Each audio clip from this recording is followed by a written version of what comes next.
अब ज़रा question number 3 देखें कि there is a heavy ball which is drop from a vertical height 1.8 metre above the ground. ठीक है. The ball then falls to the ground. It does not bounces after hitting the ground. मतलब गई, टकराई और वहीं पे रह गई. हैवी बॉल है. Describe the transfer of energy of the ball between the stores when the ball begin to fall to when it reaches the ground. तो एनर्जी ट्रांसफ़र क्या हुआ?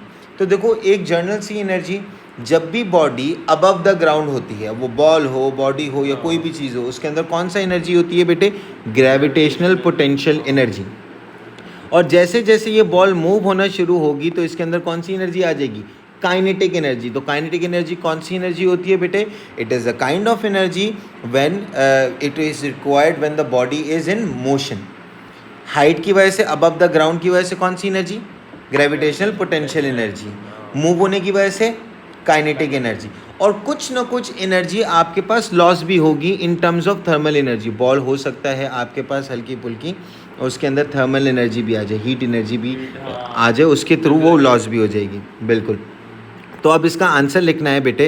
तो आपके पास सबसे पहले, गिरने से पहले कौन सी एनर्जी थी उसके अंदर? Gravitational potential energy. हमें ये भी बताना है बॉल बिटवीन स्टोर्स, मतलब कौन सी एनर्जी स्टोर हुई हुई थी बेटे? तो gravitational potential energy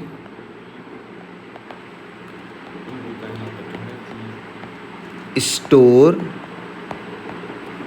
before the ball falls या before dropping, which is converted or transferred into kinetic energy. ठीक है, यहाँ पे मैंने के लिख दिया, आप लोग काइनेटिक एनर्जी लिख दीजिएगा. ठीक है. तो इसका मतलब क्या हुआ? ग्रेविटेशनल पोटेंशियल एनर्जी डिक्रीज होती जा रही है और काइनेटिक एनर्जी आपके पास क्या होती जा रही है बेटे? इंक्रीज होती जा रही है. तो gravitational potential energy decreases and kinetic energy increases बेटे. GPE डिक्रीज हो रही है, काइनेटिक एनर्जी इंक्रीज हो रही है. ठीक है बेटे. और कुछ एनर्जी थर्मल एनर्जी में भी ट्रांसफ़र हो जाएगी. And some of the energy is transferred into thermal energy store. ठीक हो गया मेरे बच्चे?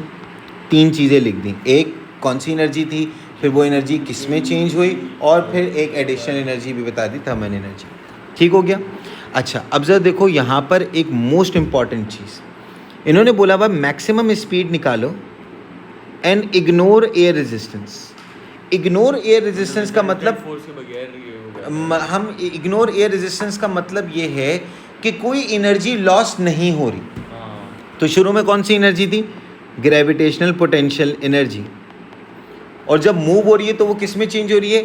काइनेटिक एनर्जी में. मतलब कोई थर्मल एनर्जी नहीं है. सारी की सारी ग्रेविटेशनल पोटेंशियल एनर्जी किस में चेंज हो गई? काइनेटिक एनर्जी में चेंज हो गई. तो अब जरा देखो, ग्रेविटेशनल पोटेंशियल एनर्जी का फॉर्मूला क्या होता है बेटा? mgh. काइनेटिक एनर्जी का फॉर्मूला क्या होता है? Half mv². ये ज़्यादातर बच्चे नहीं गेस कर पाते. तो देखो यहाँ पे कीवर्ड्स दिखे हैं, इन कीवर्ड्स को ज़रा देखना बेटा. इग्नोर एयर रेजिस्टेंस मतलब नो एनर्जी इज लॉस्ट. तो कौन सी एनर्जी थी? Gravitational potential energy. किस में चेंज हो रही है? टोटल चेंज हो रही है. तो अब क्या करो, इस रिलेशन को इस्तेमाल करके हम लोग v निकालेंगे. मास से मास आपके पास क्या हो गया? कैंसिल. ये 2 डिवाइड वहाँ जाकर मल्टीप्लाई, तो v² is equals to 2gh. और v निकालना है तो v will be equals to √2. Gravity आपको पता है कितनी होती है? 9.8. और हाइट आपको दी हुई थी, वो कितनी दी हुई थी? 1.8 दी हुई थी. इन तीनों को मल्टीप्लाई कर दें और फिर इसका फाइनली आप रूट निकाल लें. तो the answer after rounding off you are getting is 5.9. और यूनिट लिखना बेटा मीटर पर सेकेंड बेटा. ठीक हो गया मेरे बच्चे? आगे बढ़ाते हैं. State 2 ways that evaporation differs from boiling. Evaporation और बॉइलिंग में क्या फ़र्क है? तो अब जरा देखो, बहुत सिंपल सी चीज़ है. Very good. दोनों केसेस में आपके पास हो क्या रहा है? आपका लिक्विड कन्वर्ट होता है किस में? गैस में. यस, इवेपोरेशन कभी भी किसी भी टेम्परेचर पे हो सकती है, लेकिन बॉइलिंग का फिक्स टेम्परेचर है। दूसरी चीज़, जब मैं बॉइलिंग की बात करता हूँ ना बेटा, तो boiling through out the liquid होती है, इवेपोरेशन सिर्फ और सिर्फ सरफेस पे होती है, सिर्फ सरफेस पे होती है इवेपोरेशन। दूसरा डिफरेंस, एक और तीसरा डिफरेंस है बेटे, इवेपोरेशन में कोई बबल्स नहीं आपको देखते, लेकिन जब भी बॉइलिंग करेंगे तो बॉइलिंग में बबल्स आपके पास क्रिएट होते हैं बेटे। तो इन तीन में से कोई से भी आप दो डिफरेंस लिख सकते हैं बेटे। तो यहाँ पे हम लोगों ने लिख लिया evaporation occurs at surface and boiling happens throughout the liquid। ठीक हो गया बेटे, एक तो ये हो गया, यहाँ पे लिख देते हैं थ्रू आउट द लिक्विड। दूसरी चीज़ आपके पास क्या होती है कि evaporation take place at any temperature. अब जब देखो, लाजमी नहीं आप दोनों को मेंशन करें, आपने इवेपोरेशन अकर्स एट सरफेस लिख दिया ना, बस ऑब्वियस ही बात है, फिर बॉइलिंग का ऑटोमेटिकली दोनों में से कोई एक पॉइंट लिख लो। दूसरी चीज़ आपके पास evaporation takes place at any temperature, जबकि बॉइलिंग का आपके पास क्या होता है, there is a fix temperature. ठीक है। पार्ट बी में देखो आपके पास क्या बताया हुआ है, पार्ट बी शोज कि ये आपके पास अंदर स्टील की वॉल है और इसके दरमियान बेटे वैक्यूम है। ठीक है।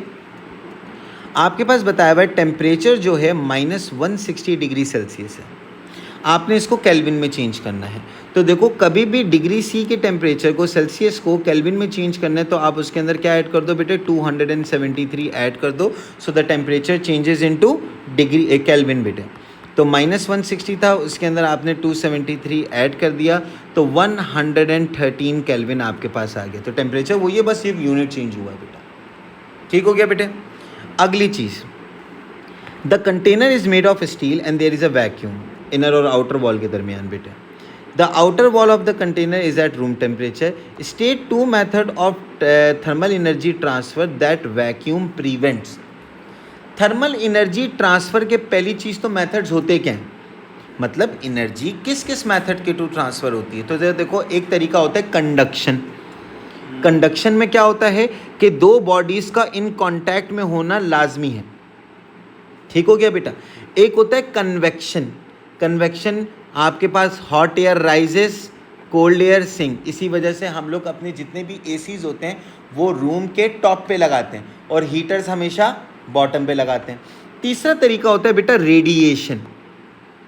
अब देखो, इन दो मेथड्स के लिए आपके पास मीडियम का होना ज़रूरी है। रेडिएशन वैसे भी कहाँ से आ रही है, सन से आ रही है, तो वहाँ पे कोई मीडियम है नहीं, तो ये आपके पास वैक्यूम से प्रिवेंट नहीं हो सकती। लेकिन ये कंडक्शन और कन्वेक्शन दोनों ऐसे आपके पास ट्रांसफ़र एनर्जी के मेथड्स हैं बेटे, थर्मल एनर्जी के मेथड्स हैं जिनके थ्रू हम लोग ट्रांसफ़र करते हैं, जिनके लिए मीडियम का होना ज़रूरी है, एयर पार्टिकल्स का होना ज़रूरी है। तो वैक्यूम कौन से दो मेथड्स को प्रिवेंट करता है, एक आ गया आपके पास कंडक्शन और दूसरा आपके पास क्या आ गया मेरे बेटे, कन्वेक्शन। रेडिएशन को क्यों नहीं कर सकता, सूरज की एक मिसाल है। Sun is also giving us light और different kinds of energy and these energies are travelling through vacuum बेटे। स्पेस में तो कोई आपके पास मीडियम मौजूद नहीं है ना, तो वहाँ से तो आ रही है बेटे, तो यहाँ से भी अगर रेडिएशन हुई तो वो पास हो जाएगी बेटे। लेकिन ये दोनों आपके पास नहीं कर सकते। अब जरा देखो आपके पास, describe in terms of particle how a gas exert a pressure. अब जरा देखो, गैस के बारे में एक चीज़ आपको पता है, गैस के मॉलिक्यूल्स की अरेंजमेंट कैसे होती है बेटे, they are widely separated from each other. ठीक हो गया। जब आपके पास इनको हीट मिलती है तो हीट मिलने की वजह से इनके कोलिजन्स क्या हो जाते हैं बेटे, बढ़ते हैं बेटे, और इनके कोलिजन्स की वजह से आपके पास क्या होता है, देखो जब ये कोलाइड करेगा ना बेटा, तो whenever it collides it produces a force. ये फोर्स अप्लाई करेगा बेटा, ठीक है बेटे। और force per unit area is called pressure बेटे। तो प्रेशर का फॉर्मूला क्या होता है, F/A। तो जितने ज़्यादा कोलिजन्स होंगे उतना ज़्यादा आपके पास क्या होगा बेटा, प्रेशर होगा, ठीक है। तो इसका मतलब क्या हुआ, गैसेस में pressure is due to the collisions. तो अब हम लोग यहाँ पे लिखेंगे बेटे सबसे पहली चीज़ कि पार्टिकल्स जो हैं, the particles collide with the wall of container, ठीक है बेटे। और उससे क्या होगा कि जब वो टकराते हैं तो they exerts a pressure on the wall, ठीक है, due to which they exert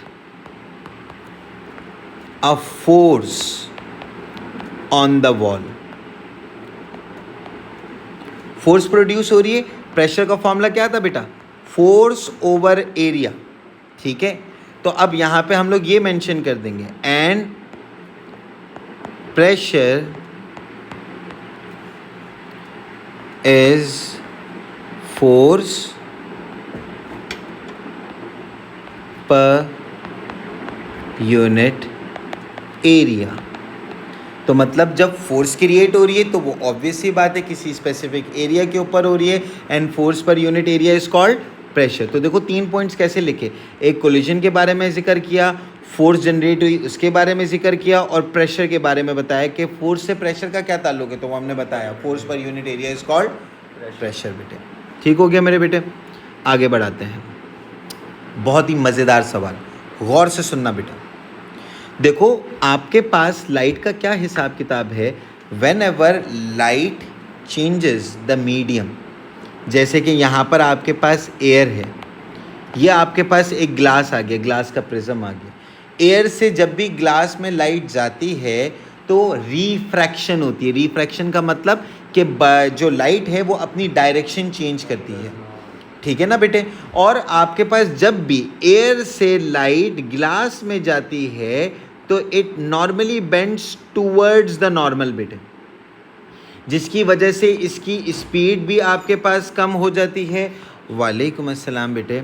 इसकी आपके पास वेवलेंथ भी क्या हो जाती है, कम हो जाती है, लेकिन फ्रीक्वेंसी हमेशा क्या रहती है, कांस्टेंट, ठीक बेटे। अब ज़रा देखो यहाँ पे क्या हुआ, लाइट आई, प्रिज्म पे टकराई, क्या इसने डायरेक्शन चेंज की, नहीं यार।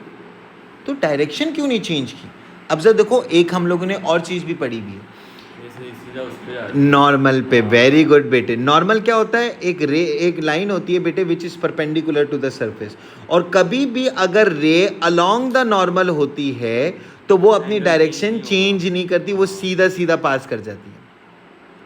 मेरे बच्चे बात समझे। तो आपके पास ये नॉर्मल के थ्रू पास हो रही है, that is why it is not changing its direction, and that is what you have been asked in part A, that explain why the ray does not change the direction, although होनी चाहिए ना। yes बेटे, the ray is traveling through the normal or along the normal, ठीक हो गया बेटे। आगे बढ़ाते हैं, अब जरा देखो, the critical angle is 42, find the refractive index। Refractive index आपको ये बताता है लाइट कितना ज़्यादा बेंड होती है, कितना कम बेंड होती है बेटे। अब देखो रिफ्रैक्टिव इंडेक्स के 3 फॉर्मूलाज होते हैं, एक होता है sine i over sine r, incident angle over refracted angle. दूसरा आपके पास फॉर्मूला होता है 1 ओवर साइन सी। सी क्या होता है, क्रिटिकल एंगल। अब मैं क्रिटिकल एंगल को आपको एक दफ़ा एक्सप्लेन करता हूँ, क्रिटिकल एंगल होता क्या। देखो ये आपके पास नॉर्मल आ गया, ये लाइट टकराई, ठीक है। टकराने के बाद ये रिफ्रैक्ट तो करी, लेकिन कितना डिग्री रिफ्रैक्ट कर गई, 90 डिग्री। ये देखो हमेशा एंगल नॉर्मल और रे के दरमियान मेजर होता है ना, तो ये आपका इंसिडेंट एंगल था। इस इंसिडेंट एंगल पे जब आपने लाइट को प्रोजेक्ट करवाया तो लाइट रिफ्रैक्ट हुई, लेकिन कितना डिग्री रिफ्रैक्ट हो गई, 90 डिग्री। तो अब क्या होगा, ये जो इंसिडेंट एंगल है ना, ये स्पेशल इंसिडेंट एंगल हो जाएगा, और इस स्पेशल इंसिडेंट एंगल को ही क्या बोला जाता है बेटे, critical angle. So critical angle is not a different thing, ये एक इंसिडेंट एंगल ही है लेकिन स्पेशल है, ठीक है ना बेटे। यस अब वो लाजमी नहीं है, वो हर आपके पास क्या कहते हैं ऑब्जेक्ट का डिफरेंट हो सकता है। यहाँ पर इस ग्लास का आपके पास क्रिटिकल एंगल उन्होंने बता दिया 42 है। तो अब याद रखना critical angle is nothing but a special incident angle बेटे, जिस पे लाइट रिफ्रैक्ट करती है कितना 90 डिग्री। ठीक है, अब क्रिटिकल एंगल आपके पास गिवन है और आपको मालूम क्या करना है, रिफ्रैक्टिव इंडेक्स मालूम करना है, एन की वैल्यू फाइंड आउट करनी है। So what we are going to do, we are going to use this formula n is equals to 1/sin42। ठीक है, sin 42 अगर इसको हम लोग कैलकुलेटर में पुट करेंगे, so the refractive index that we are finding it out is 1.5। ठीक हो गया मेरे बेटे, आगे बढ़ाते हैं। Continue the path of the light ray through the prism after it leaves the prism बेटे। अब से देखो ये एक स्पेशल चीज़, अब यहाँ पे आपको मैं एक और चीज़ बताता हूँ। देखो अब ये आपके पास 42 एंगल है ना, लेट सपोज मेरा इंसिडेंट एंगल 42 से कम है। ठीक है, तो लाइट आपके पास क्या करेगी बेटे, रिफ्रैक्ट करेगी नॉर्मली जिस तरीके से करती है। अगर आपका एंगल ऑफ इंसिडेंस 42 के बराबर है, मतलब क्रिटिकल एंगल जितना बराबर है, तो लाइट क्या करेगी, रिफ्रैक्ट कर जाएगी कितना डिग्री, 90 डिग्री। लेकिन अगर आपका एंगल ऑफ इंसिडेंस क्रिटिकल से ज़्यादा हो गया, मतलब 42 से ज़्यादा हो गया, तो अब लाइट रिफ्रैक्ट नहीं करेगी बेटे, रादर इट विल रिफ्लेक्ट। और इसको क्या बोला जाता है, टोटल इंटरनल रिफ्लेक्शन। कि लाइट एंटर तो हो गई लेकिन बाहर नहीं गई, रिफ्लेक्ट ही हो गई। अब हमें सिर्फ यहाँ पे ये चीज़ को ऑब्जर्व करना है कि क्या आपके पास एंगल क्रिटिकल से छोटा है या बड़ा है, क्योंकि छोटा हुआ तो ये लाइट आपके पास बाहर जानी चाहिए, और अगर बड़ा हो गया तो आपके पास लाइट रिफ्लेक्ट ही कर जाएगी बेटे, और अगर इक्वल हुआ तो लाइट 90 डिग्री पे बेंड कर जाएगी। तो अब सबसे पहली चीज़ तो देखो, आप जब भी ये रे डायग्राम्स बनाओ बेटे, आपने हमेशा पहले बनाना है नॉर्मल। नॉर्मल सरफेस के परपेंडिकुलर होता है। तो देखो आपके पास ये है ना surface, this is your surface, इसका परपेंडिकुलर कुछ ऐसे ही बन जाएगा बेटे। तो अब ज़रा देखो, इसका परपेंडिकुलर हम लोग ड्रॉ कर देते हैं बेटे। ये आ गया आपके पास सरफेस का परपेंडिकुलर, ठीक हो गया। तो ये हमने बना दिया डॉटेड लाइन, ठीक है। अब देखो ये है, this is your incident angle, ठीक हो गया। और अगर ये इंसिडेंट एंगल 42 से ज़्यादा हुआ तो रिफ्लेक्शन होगी, 42 से कम हुआ तो रिफ्रैक्शन होगी, मतलब लाइट बाउंड्री से बाहर चली जाएगी। अब हम लोग इसको मेजर करते हैं। लेट्स फाइंड आउट बेटे आपका एंगल क्या है। आपके पास तो डी मौजूद होगी, तो यहाँ पे देखते हैं बेटा, ये 150 पर है, इसको आगे बढ़ा रहे हैं 150 से, इसको मेजर करते हैं बेटा। ये आ गया 150 से 180 तक 30 हो गया, और 30 से आगे और कितना जा रहा है बेटा, 35 और जा रहा है। तो 30 + 35 कितना एंगल हुआ, 65 डिग्री। तो बेटा मुझे बताओ, this angle is 65 degree, critical से ज़्यादा है क्रिटिकल से कम है? कैसे? देखो मैं ये आपके पास यहाँ से ये 150 है, डी से मेजर करोगे तकरीबन इतना ही आएगा। ये 150 से अब आगे जाते रहो बेटे, ये आपके पास हो गया, ठीक है ना, ये और ये 35, तो मतलब 30 + 35 65 हो गया। तो अब मुझे बताओ, ये एंगल है आपके पास 65, क्रिटिकल से ज़्यादा है क्रिटिकल से कम है? क्रिटिकल कितना दिया बताओ, 42। अब क्या होना चाहिए, रिफ्लेक्शन। लाइट क्या करनी चाहिए, रिफ्लेक्ट करनी चाहिए। अच्छा, रिफ्लेक्शन के लिए रूल क्या था, जिस एंगल से लाइट आई है उसी एंगल से लाइट रिफ्लेक्ट भी करेगी। तो मतलब अब यहाँ से आपने क्या करना है, 65 डिग्री, तो 35 है ना यहाँ से, तो आगे बढ़ाते हैं। 35 + 65 कितना हो जाएगा बेटा, 95।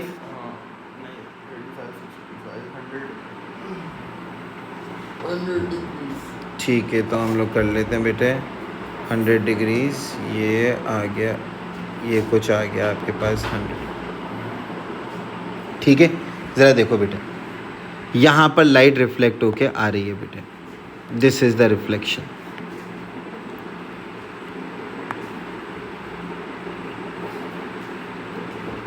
ठीक हो गया मेरे बेटे, ये हम लोगों ने रिफ्लेक्टेड रे बना दी। आगे ज़रा देखें, continue the path of the light through the prism and after it leaves the prism. अब ज़रा देखो यहाँ पे टकराई, ये है सरफेस, जहाँ पर लाइट टकराती है वहाँ पे नॉर्मल बनाया जाता है, नॉर्मल बन गया। अब मुझे बताओ ये जो रे आई है ये क्या करेगी, अपनी डायरेक्शन चेंज करेगी? नहीं। क्यों? क्योंकि ये भी अलोंग द नॉर्मल ही है मेरे बेटे। तो अब अगर मैं इससे आगे की रे बनाऊँ तो वो बिल्कुल ही इससे आगे ऐसी direct, without changing the direction it will pass through. क्यों बेटे? क्योंकि ये वही चीज़ जो पहला रीज़न हम लोगों ने बनाया, द रे is travelling along the normal. बेटा बात समझ में आ गई? अच्छा जी, पार्ट सी ज़रा देखें मेरे बेटे। आपके पास बोला हुआ ये है कि internet can be transfer using infrared waves in optical fibre. State 2 advantages of optical fibres. आजकल हम लोग देखते हैं ऑप्टिक फाइबर जो है वो आपके पास सबसे हाई स्पीड इंटरनेट है। क्यों? वजह एक, it carries large amount of data eight one time. दूसरी चीज़ बेटे, इसमें सिग्नल लॉस होते ही नहीं है। ये जो आपके पास ऑप्टिक फाइबर है ना बेटे, ऑप्टिक फाइबर में भी आपके पास क्या होता है, फॉर सपोज ये एक वायर है, सिग्नल एक दफ़ा आ गया, अब ये अंदर ही रिफ्लेक्ट करते करते करते टोटल इंटरनल रिफ्लेक्शन होके आपके पास आउटपुट पे पहुंच जाएगी। मतलब डेटा लॉस हो ही नहीं रहा, वायर से बाहर डेटा जा ही नहीं रहा बेटा। तो इसीलिए ये फास्टर है बेटे। तो दो रीज़न हम लोग इसके बताएंगे, वो आप बता सकते हैं। एक तो हाई रेट भी हो सकता है, ज़्यादा स्पीड से डेटा जा रहा है, और इंफ्रारेड वेव्स है ना बेटा, electromagnetic wave, speed of light से आपका डेटा ट्रैवल कर रहा है। तो एक रीज़न तो मैंने बता दिया कि it carry large amount of data, data का भी आपके पास क्या आ गया, लार्ज अमाउंट आ गया। दूसरी चीज़, less data is lost, data loss इसमें होता ही नहीं है। ठीक हो गया बेटे? अच्छा 11। अब ज़रा देखो बेटे, आपके पास एक साउंड वेव है। अब देखो साउंड वेव आपके पास कौन सी कैटेगरी है बेटा? It is a longitudinal wave. Transfer wave होता है और एक लॉन्गिट्यूडनल वेव होता है। लॉन्गिट्यूडनल वेव आपके पास कैसी होती है बेटे? एक उसमें कंप्रेशन होते हैं और फिर रेयरफैक्शंस आते हैं। फिर आपके पास क्या आते हैं? कंप्रेशन, और फिर आपके पास रेयरफैक्शंस आते हैं। रेयरफैक्शंस वो चीज़ होती है जिनमें प्रेशर आपके पास क्या होता है बेटा? कम। कंप्रेशन में जब पार्टिकल्स एक दूसरे को, वेव फ्रंट्स एक दूसरे के क्लोज होते हैं, प्रेशर ज़्यादा होता है बेटा। ठीक हो गया? हाँ। अब बेटे ये जो आपके पास लॉन्गिट्यूडनल वेव है ना, ये जो वेव बनी हुई, ये बेटे it is a type of transfer wave. हम लोग लॉन्गिट्यूडनल वेव को ट्रांसफ़र वेव के थ्रू भी प्रेजेंट करते हैं। ठीक है बेटे? अब देखो ये ट्रांसफ़र वेव में जो ऊपर वाली चीज़ होती है ये होता है क्रस्ट, नीचे वाली चीज़ आपके पास क्या होती है बेटे? ट्रफ होती है। ठीक है? अब अगर हम लॉन्गिट्यूडनल को ट्रांसफ़र में चेंज कर रहे हैं तो जिस तरीके से आपका क्रस्ट होता है ना बेटा, क्रस्ट रिप्रेजेंट कंप्रेशन। ठीक है बेटे? कि मतलब लॉन्गिट्यूडनल वेव नहीं बनाई, लॉन्गिट्यूडनल वेव को ही एज अ ट्रांसफ़र वेव बनाया। तो आपके पास जो है, बिल्कुल, तो क्रस्ट जो होगा वो आपके पास क्या होगा? कंप्रेशन। और आपके पास जो ट्रफ होगा वो आपके पास क्या होगा? रेयरफैक्शन। ठीक हो गया बेटे? तो अब जरा देखो, इन्होंने बोला हुआ लेबल 1 पॉइंट ऑन सी। ठीक है? Label 1 point C to indicate a compression बेटे। तो कंप्रेशन आपके पास क्या है? ये आपके पास जो क्रस्ट है, दिस इज़ योर कंप्रेशन। और जो आपके पास ट्रफ है, इन्हीं के पीक्स पे बना है बेटे, ये आपके पास क्या है बेटे? रेयरफैक्शन। अब वो बेशक आप यहाँ पे बना दो, ये कंप्रेशन, ये रेयरफैक्शन। ठीक हो गया बेटे? अच्छा, अगला सवाल देखो, बहुत जनरल सवाल पूछे मैं। आपके पास बोला हुआ है explain why the graph can not use to find the wavelength. अब देखो वेवलेंथ जो होता है ना बेटा, वेवलेंथ के लिए आपके पास ग्राफ में क्या होता है? यहाँ पे आपके पास डिस्प्लेसमेंट होनी चाहिए, मतलब जो वेव का ग्राफ होना चाहिए वो डिस्प्लेसमेंट और डिस्टेंस का होना चाहिए। अब जरा देखो, अगर मैं अब यहाँ से वेवलेंथ मालूम करना चाहूँ तो अब मैं मालूम कर सकता हूँ। क्रस्ट से क्रस्ट आपके पास क्या होती है? वेवलेंथ होती है बेटे। लेकिन उसके लिए आपके पास एक्स एक्सिस पे क्या होना चाहिए? डिस्टेंस होना चाहिए। यहाँ पे एक्स एक्सिस पे क्या है, टाइम है। तो मैं वेवलेंथ कैसे मालूम कर सकता हूँ, मैं डिस्टेंस कैसे मालूम कर सकता हूँ। तो अब यहाँ पे हम लोग लिख देंगे बेटे, द ग्राफ इज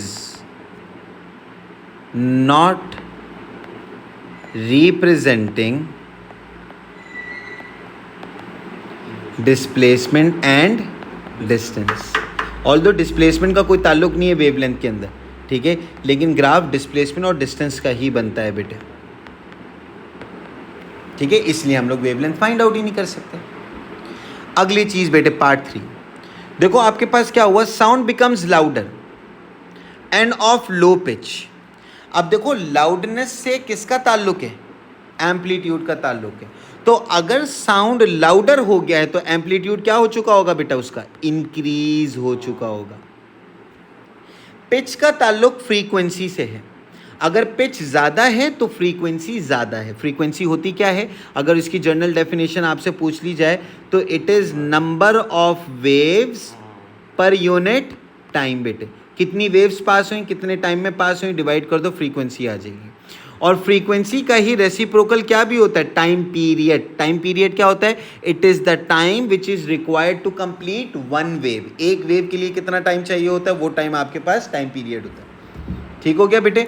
तो अगर पिच कम हुई है तो आपके पास फ्रीक्वेंसी भी क्या होगी बेटे, कम होगी। सो फ्रीक्वेंसी ऑल्सो डिक्रीजेस बेटे। अगला सवाल बेटे, sound has a frequency of 13 kilohertz, water के थ्रू ट्रांसफ़र हो रही है वाटर के अंदर। अच्छा वैसे बताओ बेटा, साउंड की स्पीड सबसे ज़्यादा किस में होती है, लिक्विड, गैस या सॉलिड? Very good. उससे कम लिक्विड, और सबसे कम मतलब जो अभी हम लोग मैं आपको अगर बोल रहा हूँ तो ये सबसे स्लोएस्ट है, वाटर में उससे ज़्यादा और सॉलिड में सबसे ज़्यादा है बेटे। अच्छा बेटा, इन सवालों में जो गलती होती है ना बेटे, वो आपके पास क्या है, आप ये प्रीफिक्सेस नहीं देखते।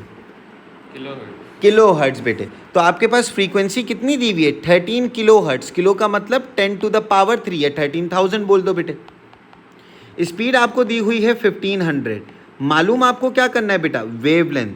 तो मशहूर ज़माना फॉर्मूला बेटे, V is equals to f lambda. ये ऐसा फॉर्मूला है जिसके बारे में मैं बोलता हूँ बेटा, जब आप छोटे थे तो अब आपको वालदा मोहतरमा लोरी सुनाते वक्त ये फॉर्मूला सुनाती थी बेटा। इतना कॉमन फॉर्मूला है बेटा ये, V is equals to f lambda. तो ये मल्टीप्लाई वहाँ जाकर आपके पास क्या हो जाएगा बेटा, डिवाइड। तो 1500 को हम डिवाइड कर देंगे 13 एक्सपोनेंट 3 से बेटे, तो आपके पास जो आंसर आएगा बेटा, that will be your wavelength which is 0.115। तो इसको हम लोग लिख देते हैं बेटे 0.12 बेटे, ठीक है, 0.12 मीटर्स बेटे, ठीक हो गया। अच्छा, state the approximate speed of sound in air. Air के अंदर स्पीड ऑफ साउंड कितनी होती है बेटे, 330 से 350 या 60 तक, आप जो भी स्पीड की वैल्यू लिखना चाहें वो आप लिख सकते हैं। अप्रॉक्सीमेट बोला हुआ है, रेंज मैंने आपको बता दी। इससे ऊपर मतलब ये समझो कि 1500 to 2000 तक बेटे, वो आपके पास कहाँ पे होता है, लिक्विड में। 2000 से लेके 6000 तक अप्रॉक्सीमेटली वो आपके पास सॉलिड में हो जाता है। क्वेश्चन नंबर 7 बेटे, आपके पास there are 3 steel bars A B C, ठीक है। आपके पास student is given 3 pieces of steel बेटे, इनमें से 2 पीसेस मैग्नेटाइज्ड हैं। मैग्नेटाइज्ड का मतलब क्या बन चुके हैं, वो मैग्नेट बन चुके हैं। मैग्नेट बन चुके हैं तो उनके ऊपर पोल्स जनरेट हो चुके होंगे, नॉर्थ और south. And 1 piece is unmagnetised. अब आपको बेटे डिस्क्राइब करना है कि स्टूडेंट को कैसे पता चलेगा कि कौन सा मैग्नेटाइज्ड है और कौन सा अनमैग्नेटाइज्ड है बेटे। तो देखो इसका सिंपल मेथड है, जो मैग्नेट होता है ना, मैग्नेट अट्रैक्ट भी करता है और रिपेल भी करता है। क्या कहते हैं, अट्रैक्ट होता है ना। और अनमैग्नेटाइज्ड मटेरियल सिर्फ और सिर्फ क्या करता है, अट्रैक्ट। उसको नॉर्थ पोल के साथ ले आओ, अट्रैक्ट हो जाएगा, साउथ पोल के साथ ले आओ, अट्रैक्ट हो जाएगा। लेकिन मैग्नेट अट्रैक्ट और रिपेल दोनों करता है। अब इसको 4 मार्क के लिए बेटा आपने एक्सप्लेन करना है, आपको तरीका बताना है। बिल्कुल, तो अब जरा देखो पूरा तरीका बताएंगे कि end of 1 piece of steel is brought close to another piece. ठीक है, उसके बाद बेटे आप क्या करेंगे बेटे, if steel is magnetized, it will attract as well as it will repel.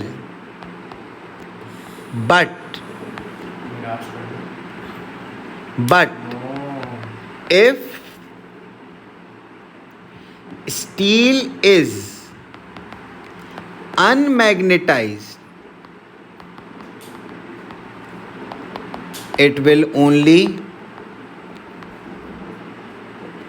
attract and does not repel. बात समझ में आ गई बेटे? गुड. अब जरा देखो बेटे, ये आपके पास एक स्टेप डाउन ट्रांसफार्मर. ट्रांसफार्मर क्या होते हैं, जो हमारे घर के बाहर भी लगे होते हैं बेटे.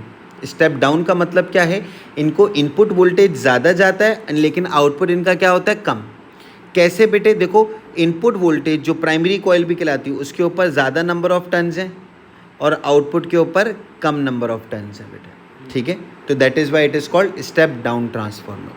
सवाल आपसे क्या पूछा हुआ है बेटा, the main voltage is supplied to transfer is 240, the output power is 45. 100% efficiency है बेटे. आपको फाइंड आउट करना है इनपुट करंट. मतलब आपको दिया हुआ क्या क्या है, ज़रा पहले ये चीज़ समझ लेते हैं बेटे. आपको वोल्टेज दे दिया है किसका, main voltage supplied to transformer. मतलब ये आपके पास कौन सा वोल्टेज दिया हुआ है बेटा, this is your input voltage. ठीक हो गया बेटे. अब इसी तरीके से आपके पास आउटपुट पावर दे दी है. ठीक है, और 100% एफिशिएंसी है. 100% एफिशिएंसी का मतलब जितना पावर इनपुट होगा उतना ही पावर आपके पास आउटपुट भी होगा. तो अगर आउटपुट पावर 45 वॉट है तो इनपुट पावर भी आपके पास कितनी होगी, 45 वॉट. ठीक हो गया, इनपुट पावर पता चल गई. पावर का फॉर्मूला क्या होता है बेटा, IV. अब देखो आपको फाइंड आउट क्या करना है, आपको इनपुट करंट आपको फाइंड आउट करना है बेटा. तो ज़रा देखो क्या आपके पास इनपुट पावर है, yes 45. Input current find out करना है. इनपुट वोल्टेज है, yes we have the input voltage which is 240 बेटे. तो ये आपके पास 240 मल्टीप्लाई वहाँ जाकर आपके पास डिवाइड हो जाएगा. तो 45 over 240 will give you an answer of 0.19 और करंट का यूनिट क्या होता है बेटा, एम्पेयर्स. ठीक हो गया बेटे. अब इसी तरीके से draw a label diagram of step down transformer. On the label state a suitable material for each component. अब आपको एक ट्रांसफार्मर बनाना है बेटे. तो देखो ट्रांसफार्मर में होता क्या, एक और चीज़ मैं यहाँ पे मेंशन कर दूँ बेटा, यहाँ पे इलेक्ट्रोमैग्नेटिक इंडक्शन होती है. इलेक्ट्रोमैग्नेटिक इंडक्शन में हम लोग क्या करते हैं बेटे, कि आपके पास करंट प्रोड्यूस होता है. कैसे होता है ज़रा ये देखो. सबसे पहली चीज़, आपके पास ट्रांसफार्मर बनाने से पहले एक सॉफ्ट आयरन कोर होता है. सॉफ्ट आयरन क्यों इस्तेमाल करते हैं बेटा, क्योंकि ये आपके पास ऐसा मटेरियल है जो इजीली मैग्नेटाइज भी हो जाता है और इजीली डीमैग्नेटाइज भी हो जाता है. कौन सा ट्रांसफार्मर बनाना है, स्टेप डाउन. तो इसका मतलब है आपके पास इनपुट पे ज़्यादा नंबर ऑफ टर्न्स होंगे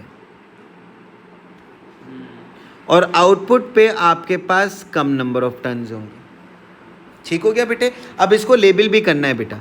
this is soft iron core. ठीक हो गया बेटे. ये जो कॉइल्स हम लोग इस्तेमाल करते हैं बेटे, ये कॉपर की कॉइल्स होती हैं बेटे. तो इसको मेंशन कर देते हैं बेटे, this is a copper coil. Copper क्योंकि अच्छा कंडक्टर होता है इसीलिए हम लोग कॉपर की कॉइल इस्तेमाल करते हैं. और अब कॉइल्स के नाम भी लिख दो. ये आपके पास इनपुट कॉइल है जिसको हम लोग क्या बोलते हैं, this will be your primary coil. और ये आपके पास क्या होगा, सेकेंडरी कॉइल. और देखो स्टेप डाउन है इसीलिए आपके पास सेकेंडरी कॉइल को हम लोग आउटपुट कॉइल भी बोलते हैं. स्टेप डाउन में आउटपुट कॉइल के नंबर ऑफ टर्न्स कम है और इनपुट कॉइल के नंबर ऑफ टर्न्स ज़्यादा है, मतलब ज़्यादा वोल्टेज दूंगा लेकिन आउटपुट में हमें कम वोल्टेज मिलेगा। जैसे अगर हमारी भी घरों के बाहर जो PMTs लगी हुई इनके ऊपर 11,000 वोल्टेज आ रहा है, लेकिन हमारे घर में कितना ट्रांसफर हो रहा है 240, तो कम करके भेज रहा है ना बेटे। हाँ, समझे मेरे बेटे। अच्छा जी, नेक्स्ट क्वेश्चन। आपके पास बेटे ये कौन सा रजिस्टर है? This is your LDR, dependent resistor. अच्छा, लाइट डिपेंडेंट रेजिस्टर का याद रखो, यहाँ पे रेजिस्टेंस इन्वर्सली प्रोपोर्शनल होती है इंटेंसिटी ऑफ लाइट के। अगर लाइट ज़्यादा तो रेजिस्टेंस कम। और रेजिस्टेंस का करंट के साथ कैसा रिलेशन है? इन्वर्स रिलेशन है। रेजिस्टेंस का वोल्टेज के साथ कैसा रिलेशन है? डायरेक्ट। ये सारे आप पहले लिख लो बेटे। पैरेलल कॉम्बिनेशन में क्या चीज़ सेम होती है? वोल्टेज। सीरीज में क्या चीज़ सेम होता है? करंट। ठीक हो गया। अब ये आपके पास एक फिक्स रेजिस्टर है और ये आपके पास क्या है बेटा? This is your LED। Diode है लेकिन लाइट इमिटिंग डायोड है। आपसे बोला हुआ क्या है कि on figure 8.1 draw the circuit symbol of the voltmeter use to measure the potential difference of light dependent resistor. LDR का वोल्टेज मालूम करना है, तो वोल्टेज मालूम करने के लिए कौन से इंस्ट्रूमेंट इस्तेमाल करते हैं? Volt meter. और वोल्ट मीटर हमेशा कौन से कॉम्बिनेशन में लगता है? पैरेलल कॉम्बिनेशन में लगता है। ये देखो, पैरेलल कॉम्बिनेशन को ऐसे लगाते हैं। अगर सीरीज में लगता है ना, सीरीज में कौन लगता है? M मीटर, जो कि करंट मेजर करता है, तो वो बीच में ही बना देते हैं बेटा। ठीक हो गया बेटे। अच्छा, अब जरा देखो आगे की चीज़। The surrounding changes light to dark. पहले रोशनी ज़्यादा थी, अब रोशनी क्या हो गई? कम। Intensity of light decreases, resistance increase हो जाएगी। तो अब इन्होंने बोला हुआ है कि चेंज इन रेजिस्टेंस के ऊपर बताओ, तो बेटा आप यहाँ पे बता देंगे कि रेजिस्टेंस इंक्रीजेस। अगर रेजिस्टेंस बढ़ रही है बेटे, करंट क्या हो जाएगा? कम हो जाएगा, क्योंकि रेजिस्टेंस और करंट का इन्वर्स। और वोल्टेज आपके पास क्या हो जाएगा बेटा? ज़्यादा हो जाएगा, क्योंकि वोल्टेज और रेजिस्टेंस का कैसा रिलेशन है? डायरेक्ट। अब उन्होंने बोला state and explain the effect of this change on the potential difference of light emitting diode. सबसे पहली चीज़ तो आप ज़रा देखो, इस सर्किट में ये LDR और LED ये कौन से कॉम्बिनेशन में लगे हुए? पैरेलल कॉम्बिनेशन में, मतलब जितना वोल्टेज इसका उतना ही वोल्टेज इसका। अब इसकी रेजिस्टेंस बढ़ गई है तो इसका वोल्टेज भी बढ़ जाएगा, और दोनों का वोल्टेज क्या रहेगा बेटा? सेम रहेगा। क्यों? क्योंकि ये कौन से कॉम्बिनेशन में? पैरेलल कॉम्बिनेशन में। तो अब आपने यहाँ पे 2 मार्क्स के लिए यही चीज़ बतानी है कि आपके पास LED and LDR are in parallel combination. इसका मतलब क्या हुआ? दोनों का वोल्टेज क्या रहेगा? सेम। तो मतलब जो चेंज आपके पास LDR के वोल्टेज में आ रहा है वही एग्जैक्टली चेंज आपके पास कहाँ पे भी आएगा? LED के पास भी आएगा। तो hence PD potential difference of LDR increases, therefore PD of LED increases as well। समझे बेटे? अब अगर वो बढ़ा है तो ऑब्वियस सी बात है पैरेलल कॉम्बिनेशन में वोल्टेज दोनों का क्या होगा? सेम। तो अगर LDR का वोल्टेज बढ़ा तो इसका भी वोल्टेज बढ़ जाएगा, और दोनों के पास होगा क्या? वोल्टेज, सेम वोल्टेज होगा। बात समझ में आ गई बेटे? अब जरा देखो, ये कौन सा कॉम्बिनेशन में लगी हुई है 2 लैंप्स? पैरेलल कॉम्बिनेशन में। पैरेलल कॉम्बिनेशन में क्या चीज़ सेम होती है? क्या चीज़ डिवाइड होती है? करंट। तो देखो, करंट यहाँ से आएगा, यहाँ पे आने के बाद कुछ करंट यहाँ पे जाएगा, कुछ करंट यहाँ पे जाएगा। अच्छा, अब ये देखो लैंप दोनों हैं कौन सी? आइडेंटिकल लैंप्स है, मतलब जैसी ये है वैसी ही एग्जैक्टली। तो इसका मतलब है यहाँ पे जो करंट डिवाइड होगा, आधा करंट इसमें चले, इक्वली डिवाइड हो जाएगा। वेरी वेल डन बेटे। तो अगर मैं बोल रहा हूँ पावर सप्लाई का करंट इतना है, मतलब टोटल करंट इतना है, तो इसका मतलब क्या हो गया? यहाँ पे भी 0.25, यहाँ पे भी 0.25। अच्छा, दोनों का वोल्टेज कितना है? अब जरा देखो, बैटरी के साथ ये दोनों लैंप्स कौन से कॉम्बिनेशन में लगे हुए? सीरीज में या पैरेलल में? पैरेलल में लगे हुए। तो इसका मतलब है इसके पास भी कितना वोल्टेज है? 240। इसके पास भी कितना वोल्टेज है? 240। इसके पास करंट कितना जा रहा है? 0.25। इसके पास करंट कितना जा रहा है? 0.25। आपको मालूम क्या करना है? रेजिस्टेंस ऑफ लैंप ए। अब ये यहाँ पे अगर लैंप बी भी बोल देते तो सेम ही काम होना था, क्योंकि दोनों की क्वांटिटीज क्या है? सेम। तो V is equals to IR, voltage कितना है 240, करंट कितना होगा बेटा 0.25, अभी अभी हम लोगों ने बात की, और R निकालना है तो 0.25 मल्टीप्लाई वहाँ जाके डिवाइड 960 ओम आपके पास क्या आ जाएगी रेजिस्टेंस। 960। 240 को डिवाइड कर रहे हैं ना, अच्छा हाँ। 240 डिवाइड बाय 0.25 बेटे, ठीक हो गया मेरे बेटे। तब भी हाँ, देखो ना, वैसे तो कैलकुलेटर यूज़ करोगे, मैथमेटिकली देखो तो ये 1/4 हो जाता है, 4 ऊपर जाके तो 24 4 ज़ा 96, तो 240 है तो 960 आ गया, ठीक हो गया बेटे। अच्छा जी,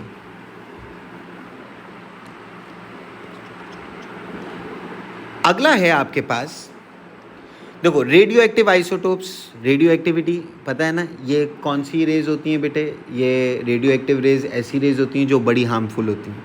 कौन कौन सी रेज है नाम बताओ, अल्फा बीटा गामा, ठीक है। That emit ionising radiation are use in hospitals, hospital में यूज़ की जाती है। गामा रेज को हम लोग किस में यूज़ करते हैं, कीमोथेरेपी, कैंसर पेशेंट्स को ट्रीट करने के लिए, जिनके बिल्कुल अर्ली स्टेज होते हैं उनको ट्रीट करने के लिए गामा रेडिएशंस को इस्तेमाल किया जाता है। State and explain 2 safety precautions while you are using these isotope in the medical procedures. Ultrasound तो आपके पास वो बिल्कुल साउंड है, हाँ, लेकिन ये तो रेडियो एक्टिव रेडिएशंस हैं, दोनों बिल्कुल अलग अलग चीज़ हैं, ठीक है ना बेटे। अब देखो आपको क्या बताना है यहाँ पे, 2 सेफ्टी पे आपको प्रोसीजर्स बताने और उनकी एक्सप्लेनेशन।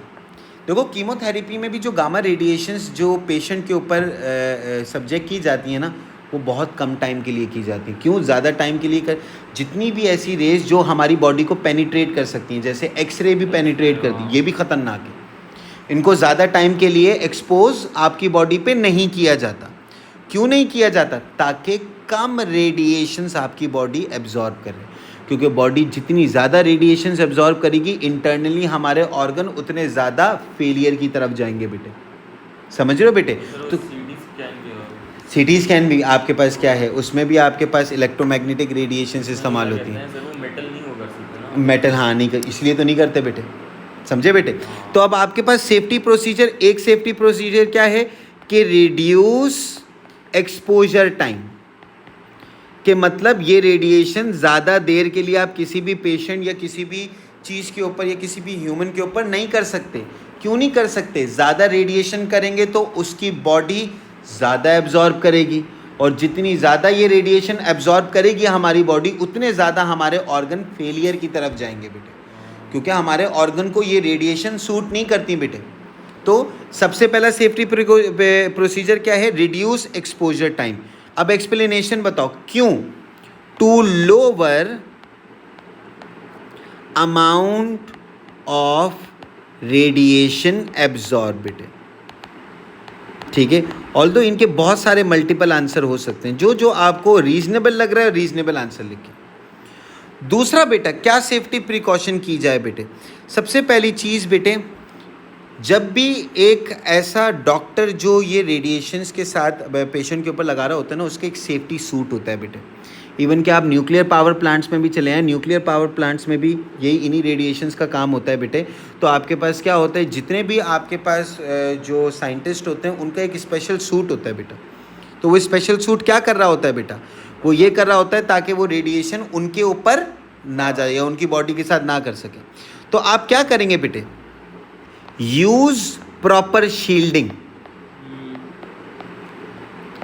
तो प्रॉपर शील्डिंग से आप क्या करना चाह रहे हैं बेटे, तो रेडिएशन जो एब्जॉर्ब, मतलब हमारी बॉडी जो है वो उस तक ये रेडिएशंस फिर पहुंचेंगी ही नहीं बेटे। मतलब अब डॉक्टर है, डॉक्टर तो बेटा काम कर रहा है, वो बेचारा ये रेडिएशंस को क्यों एब्जॉर्ब करे, उसका तो कोई नुकसान नहीं है, उसको तो कोई बीमारी नहीं है बेटे। तो अब क्या होगा बेटे, radiations cannot penetrate through shielding, समझे। इसके अलावा और क्या क्या रीजंस हो सकते हैं, आप डिस्टेंस इंक्रीज करो, क्योंकि डिस्टेंस जब इंक्रीज करोगे तो कम रेडिएशंस आप तक पहुंचेगी। इसके अलावा और क्या हो सकता है बेटा, ऐसा आप रेडियो एक्टिव एलिमेंट इस्तेमाल करो जिसकी हाफ लाइफ क्या है, कम, ताकि वो जल्दी क्या हो जाए, डिके हो जाए बेटा, ठीक है। इसके अलावा और क्या हो सकता है बेटे, आप कोशिश करो ऐसे पेशेंट्स जिनको कोई ऐसी बीमारी नहीं है वहाँ जाने से रिस्ट्रिक्ट करें बेटे, ताकि उन तक वो रेडिएशंस पहुँच ही ना पाए, समझे बेटे। अब अल्फा बीटा गामा के बारे में तो हम लोगों को पढ़ा है। आपको यहाँ पे सवाल है, you have to give 2 reasons why alpha emitters are not used to for our body बेटे। बेटा देखो 3 रीजन है, अल्फा बीटा और गामा। अल्फा की खास बात क्या है कि अल्फा की आयोनाइजेशन ज़्यादा है। आयोनाइजेशन का मतलब आपके पास क्या होता है बेटे, इलेक्ट्रॉन को गेन या लूज़ करना। अब ये जब हम लोगों ने लेक्चर पढ़ा था तो उसमें हम लोगों ने बात की थी कि बेटा देखो अल्फा पेपर से रुक जाता है, बीटा एल्युमिनियम से रुकता है, गामा आपके पास लेड से रुकता है। तो बीटा जो है वो पेपर को पास कर लेता है, गामा भी पेपर को पास कर लेता है बेटा। अल्फा की क्योंकि चार्ज बहुत ज़्यादा है, अल्फा का चार्ज क्या होता है +2, तो होता क्या है कि अगर डिटेक्टर भी ज़्यादा दूर रखा जाए ना, अल्फा वहाँ तक पहुँचने से पहले ही क्या हो जाएगा, आयोनाइज हो जाएगा, ठीक है ना। दूसरी चीज़, अल्फा हाई आयोनाइजेशन रे है, इसकी पेनिट्रेशन क्या है, बहुत लो है, लो पेनिट्रेशन है इसकी। तो बेटा जब पास ही नहीं करेगी, एग्जैक्टली बेटे। तो अब आपके पास क्या होगा, अब इसके आपको 2 रीजंस लिखने हैं बेटे। तो सबसे पहला reason, it has high ionisation within the body. अगर ये अल्लाह ना करे ये आपकी बॉडी के अंदर एंटर हो गई किसी तरीके से, फिर तो तबाही है बेटे। क्यों? क्योंकि आयोनाइज हो जाएगी ना, इलेक्ट्रॉन गेन लूज होना शुरू हो जाएंगे, तो वो तो मसले मसाइल हो जाएंगे। दूसरा क्या है, लो पेनिट्रेशन है बेटे। हाँ, इट हैज़ लो पेनिट्रेशन। ठीक हो गया मेरे बेटे। अच्छा, बड़ा मज़ेदार सवाल बेटा, पार्ट बी, ज़रा देखो। आपके पास सोडियम 24 है, ये बेटा इसका एटॉमिक मास बताया जाता है। अब देखो जब भी आप कोई एलिमेंट लिखते हो ना तो एटॉमिक मास कहाँ पे लिखा जाता है, ऊपर। इसके कितने प्रोटॉन्स हैं, 11। ये कहाँ लिखे जाते हैं बेटे, नंबर ऑफ प्रोटॉन्स नीचे। ठीक हो गया बेटे। अब इन्होंने बोला वह है कि सोडियम डिके कौन सा पार्टिकल, बीटा। मतलब इस सोडियम ने अपने अंदर से क्या निकाल दिया बेटा, बीटा पार्टिकल निकाल दिया। बीटा पार्टिकल का देख लो ये होता है सिंबल। जब भी बीटा पार्टिकल रिलीज होता है ना बेटे, तो एलिमेंट में क्या फर्क पड़ता है, ऊपर एटॉमिक मास में तो कोई फर्क नहीं पड़ता, नीचे क्या हो जाता है, +1 हो जाता है, माइनस। इसको माइनस इससे करते हैं बेटे। अच्छा, तो बेटा आपके पास जब भी बीटा निकलता है तो आपके पास न्यूक्लियॉन नंबर में तो कोई फर्क नहीं पड़ता, लेकिन आपके पास क्या हो जाता है। अच्छा, और उन्होंने बता भी दिया कि वो बन क्या गया, मैग्नीशियम बन गया। तो हम लोगों ने मैग्नीशियम लिखा, ऊपर कोई फर्क नहीं पड़ा। अच्छा, अब जरा देखो, अब जरा देखो, अगर ये अल्फा होता तो ऊपर से मैं -4 करता, नीचे से मैं -2 करता। अल्फा में दोनों होते हैं, क्योंकि अल्फा का आपके पास 4 और 2 होता है ना। और अगर गामा करता तो गामा में से कुछ भी माइनस नहीं होता बेटा, क्योंकि गामा का एटॉमिक मास भी 0 होता, मतलब न्यूक्लियॉन नंबर भी 0 है और प्रोटॉन नंबर भी 0 है। ठीक है बेटे। अच्छा जी, अब आपके पास ज़रा देखें बेटे, स्पेस फिजिक्स, बहुत ही आसान क्वेश्चंस बेटे। Solar system includes suns and planets. और बताओ सोलर सिस्टम में कौन सी नेचुरल बॉडीज पाई जाती हैं बेटे। सोलर सिस्टम में आपके पास सन है और प्लैनेट है, इनके अलावा और क्या क्या होता है बेटे सोलर सिस्टम में। वेरी गुड बेटे, मीटेरॉइड, एस्टेरॉइड्स, और बताओ, एक और बताओ, कॉमेट्स। वेरी गुड बेटे, हाँ ठीक है, बोल सकते हैं, बिल्कुल।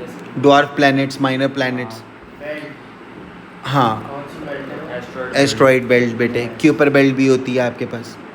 अच्छा, state the shape of the orbit of planet. असल में शेप क्या है बेटे प्लैनेट की, मतलब जो जिस ऑर्बिट में प्लैनेट्स ऑर्बिट करते हैं बेटे, उसकी शेप क्या है। हम लोग उसको क्या कंसीडर करते हैं, सर्कुलर, लेकिन असल में वो क्या है बेटा, इलिप्टिकल है। वेरी गुड बेटा। अब जरा देखो बेटा, नेक्स्ट क्वेश्चन आपके पास बोला हुआ ये है, at point A the object is closest to sun, at point B it is farthest. State and explain the energy transfer as the object travels from A to B. A से B जा रहा है, तो अब जरा देखो, जब सन के ये क्लोज होता है तो इसके अंदर कौन सी एनर्जी आपके पास होती है बेटे, this has the maximum kinetic energy. और जब ये ए से बी जाएगा, सन से दूर जा रहा है ना, तो इसके अंदर कौन सी एनर्जी बढ़ती जाएगी बेटे? Potential energy. तो अब इन्होंने बोला है ए से बी में वो ट्रांसफर हो रहा है, मतलब ए से बी में वो मूव कर रहा है बेटे, ए से बी की तरफ। तो क्या है होगा? Energy transfer. तो काइनेटिक एनर्जी क्या होगी बेटे? काइनेटिक एनर्जी, अब आपने पूरा लिखना, आप के ई मत लिखिएगा, काइनेटिक एनर्जी लिखिएगा। Kinetic energy store decreases and potential energy store increases. ठीक है, ऐसा क्यों है? क्योंकि देखो एनर्जी का एक बहुत ही मशहूर ज़माना लॉ है, energy is neither created nor destroyed but it only changes from one form to another बेटे। तो आपके पास एनर्जी ना तो आपके पास क्रिएट होगी ना तो डिस्ट्रॉय होगी, बस सिर्फ और सिर्फ एनर्जी एक फॉर्म से दूसरी फॉर्म में ट्रांसफ़र होगी। तो आप यहाँ पे लिख देंगे कि energy is neither created nor destroyed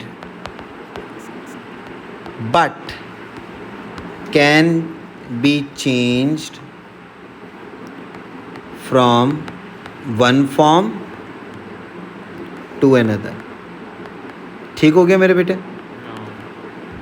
अच्छा जी, अब ज़रा ये देखना बेटा, Jupiter is this much metres away from sun. तो एक मिसाल ले लेते हैं बेटा। अभी आपके पास, क्योंकि अब हम लोग कैलकुलेशन करें तो हमें ऑर्बिट को सर्कुलर ही कंसीडर करना पड़ेगा। दिस इज़ योर सन और ये आपके पास आ गया बेटा जुपिटर। ठीक है, आपके पास, वालेकुम अस्सलाम, सन और जुपिटर के दरमियान का डिस्टेंस इन्होंने बता दिया, मतलब इस ऑर्बिट का रेडियस बता दिया। कितना है आपके पास? 7.8 10 to the power 11। ठीक हो गया? The speed of light is this. Calculate the time taken for light to from sun to reach the Jupiter. अब देखो यहाँ पे इन सवालों में ना दो किस्म की स्पीड पूछी जाती है, ये दो किस्म के। एक होता है ऑर्बिटल स्पीड, जो कि किसके बराबर होता है? 2πr over capital T. Capital T क्या होता है? Time period. लेकिन इन्होंने कोई ऑर्बिटल स्पीड का जिक्र नहीं किया हुआ। इन्होंने बोला कि सन से जुपिटर में कितनी देर में आपके पास लाइट पहुंच जाएगी। तो इसके अंदर जर्नल से हम लोग स्पीड का फॉर्मूला लगाते हैं। Speed is equals to distance over time. Speed हमें पता है 3 exponent 8, डिस्टेंस हमें पता है 7.8 10 to the power 11, और आपको क्या मालूम करना है? टाइम। तो टाइम इधर आ जाएगा, 3 exponent 8 इधर आ जाएगा, तो t is equals to, yes, 3 exponent 8, और आपके पास टाइम आ जाएगा बेटा 2.6 10 to the power 3, और ये किस में आया? टाइम सेकेंड्स में आया। ठीक हो गया मेरे बच्चे? लास्ट क्वेश्चन बेटा, name the galaxy that contain our sun. Galaxy का नाम मिल्की वे। एक्सीलेंट बेटे। उसके बाद जरा गौर से सुनना बेटा, light observe from distant galaxies are red shifted. Red shift था क्या? कि अगर कोई बहुत दूर है गैलेक्सी, वहां से हमें लाइट हम तक पहुंच रही है बेटे, तो आपके पास हो क्या रहा है कि जो वेवलेंथ हम ऑब्जर्व कर रहे हैं वो ज़्यादा है as compare to the original wavelength. ठीक है, ऐसा क्यों होता है? क्योंकि आपकी यूनिवर्स एक्सपैंड हो रही है, और ये एक तरीके से एविडेंस है बिग बैंग थ्योरी का। बिग बैंग थ्योरी क्या था? कि एक एनर्जी का पार्टिकल था जो एक्सप्लोड हुआ, जिससे पूरी यूनिवर्स बनी। जब एक्सप्लोड हुआ तो यूनिवर्स क्या होना शुरू हो गई? एक्सपैंड होना शुरू हो गई। तो अब हमें यहाँ पे यही चीज़ बतानी है कि ये red shift state the theory of the universe that this observation support. बेटा ये ऑब्जर्वेशन किस थ्योरी को सपोर्ट करती है बेटा? Big bang theory. बेटे मेरे बच्चे बात समझ में आई? गुड। अब जरा देखो बेटे, आपके पास क्या है? Cosmic microwave radiations is observe at all point. ठीक है, कॉस्मिक रेडिएशन ऑब्जर्व हो रही है हर जगह पे बेटे। State when this radiation was produce. बेटा ये रेडिएशंस भी आपके पास उसी वक्त प्रोड्यूस हुई जब आपके पास यूनिवर्स प्रोड्यूस हुआ। यूनिवर्स से पहले तो था ही नहीं ना बेटा ये रेडिएशंस। तो आप यहाँ पे लिख देंगे after the universe was form बेटे। ठीक, and explain why this radiation is now in the microwave region of electromagnetic spectrum. वैसे इलेक्ट्रोमैग्नेटिक स्पेक्ट्रम आ गया तो ज़रा हम लोग पढ़ लेते हैं. रेडियो होता है, माइक्रो होता है, इंफ्रारेड, उसके बाद विजिबल, उसके बाद अल्ट्रा वायलेट, उसके बाद आपके पास एक्सरे और उसके बाद कौन सी रे आती है? Gamma ray. रेडियो से गामा तक जाते हैं तो आपके पास क्या चीज़ इंक्रीज़ होती है? फ्रीक्वेंसी इंक्रीज़ होती है और आपके पास वेवलेंथ क्या होती है बेटे? डिक्रीज़ होती है. और इन तमाम की तमाम रेज़ की स्पीड बेटे स्पीड ऑफ लाइट जितनी है. बाज़-औक़ात इन रेज़ में आपको सवाल दे दिया जाता है, स्पीड नहीं बताई जाती, तो पता होना चाहिए इन तमाम की तमाम रेडिएशंस की स्पीड ऑफ लाइट जितनी है बेटे. अब उन्होंने बोला है कि बेटे अब ये रेडिएशन माइक्रोवेव रीजन में कैसे आ गई बेटे? तो बेटा देखो यूनिवर्स एक्सपैंड हो रहा है तो ये रेडिएशंस भी क्या हो रही हैं बेटे? रेड शिफ्ट हो रही हैं बेटे. तो वेवलेंथ इनकी ऑब्जर्व वेवलेंथ ज़्यादा है as compare to the original wavelength. तो अब यहाँ पे भी हम लोग यही चीज़ लिखेंगे कि द यूनिवर्स इज़ एक्सपेंडिंग या हैज़ एक्सपेंडेड. यूनिवर्स एक्सपैंड हो चुकी है बेटे, due to which these radiations has been redshifted. मेरे बच्चे हर एक चीज़ समझ में आई आपको? That's good बेटा.